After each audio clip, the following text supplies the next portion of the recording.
దక్షిణ భారతదేశంలోనే అత్యంత ప్రసిద్ధిగాంచిన అక్షరాభ్యాసాల నిలయం బాసర జ్ఞాన సరస్వతి క్షేత్రం త్వరలో నూతన శోభను సంతరించుకోనుంది. ఆలయ సమూల అభివృద్ధి కోసం తెలంగాణ ప్రభుత్వం 225 కోట్ల భారీ నిధులను కేటాయించింది. సోమవారం ముఖ్యమంత్రి రేవంత్ రెడ్డి ఈ పునర్నిర్మాణ పనులకు శాస్త్రోక్తంగా భూమి పూజ నిర్వహించారు. ఆలయానికి ఉత్తరం వైపున అత్యంత ఎత్తైన 9 అంతస్తుల రాజగోపురాన్ని నిర్మిస్తారు. మిగిలిన 3 దిక్కుల్లో 7 అంతస్తుల గోపురాలు కొలువు తీరుతాయి. ప్రస్తుతం 2000 చదరపు అడుగుల్లో ఉన్న గర్భాలయం మరియు అర్ధ మండపాన్ని 5000 చదరపు అడుగులకు పెంచుతున్నారు. ఆలయంలో ప్రతి నిర్మాణాన్ని కృష్ణశిలలతో అద్భుతంగా తీర్చిదిద్దనున్నారు.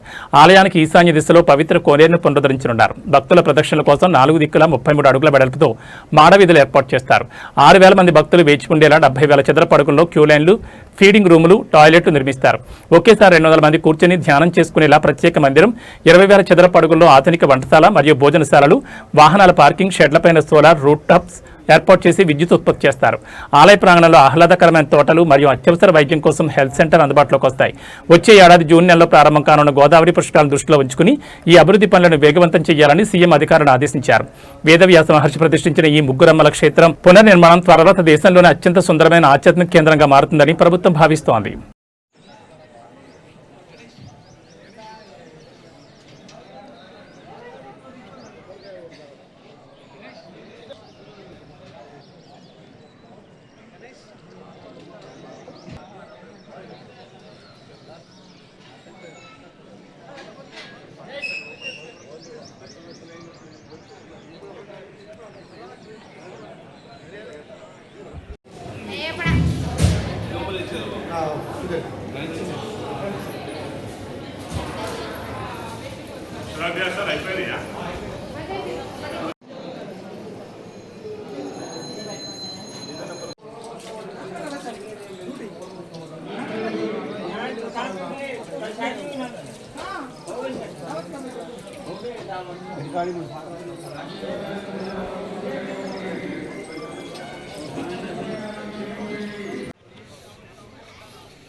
बाबू जरे रहेगा 1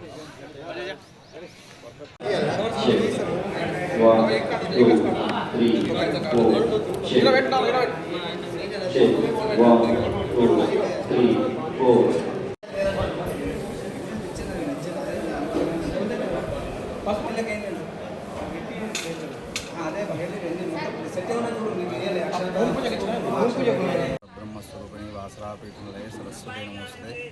శ్రీ బాసర జ్ఞాన సరస్వతి దేవాలయము ప్రసిద్ధిగాంచినటువంటి యావత్ భారతదేశంలో ప్రసిద్ధిగాంచినటువంటి సరస్వతి క్షేత్రంలో ఒకటి.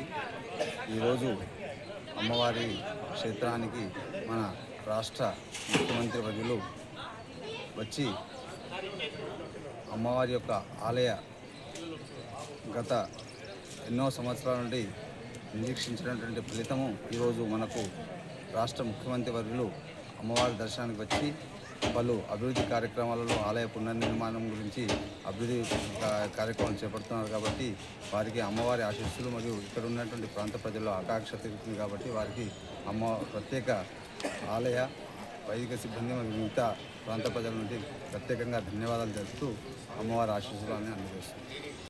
INTR లైవ్లో రావాలి, ఇక్కడ ఉండాలి, ఇక్కడ ఉండాలి, లేక మధ్యలో మామూలు వెయిట్ ఎక్కువ లేదు.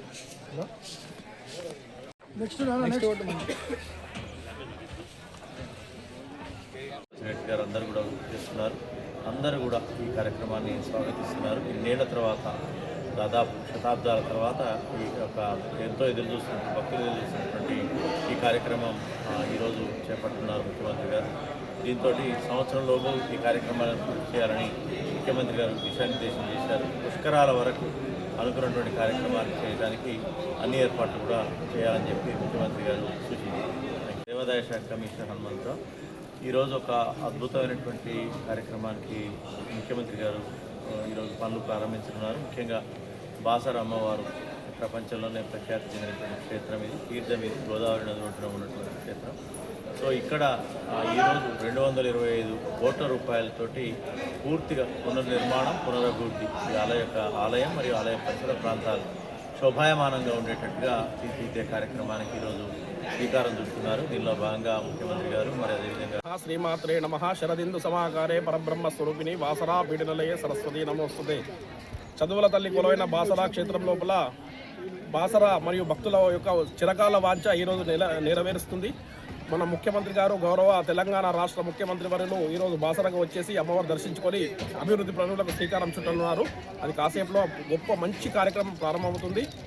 ఈ యొక్క చాలా రోజుల నుంచి ఈ యొక్క కోరిక ఉండేను. అది అందరూ ఈ గ్రామస్తులు కానీ భక్తులు కానీ ప్రజల అందరూ ఆకాంక్ష ఉండేను. ఈ యొక్క దినము పూర్వకాలం నుంచి పురాతనమైన దేవాలయం కాబట్టి దీన్ని అభివృద్ధి చేయాలని చాలా కోరిక ఉండను. అది సీఎం గారు మనకు ఈరోజు తీరుస్తున్నారు. ఈరోజు సీఎం గారు బాసర వచ్చి అమ్మవారు దర్శించుకొని భూమి పూజ చేయన్నారు. ఈ యొక్క దేవాలయం పునర్నిర్మాణానికి భూమి పూజ చేస్తున్నారు కాబట్టి వారికి ప్రత్యేక ధన్యవాదాలు తెలుపుతున్నాము. అమ్మవారి ఆశీర్వచనం అందజేస్తున్నాము. ఓం ఐం సరస్వతి నమః.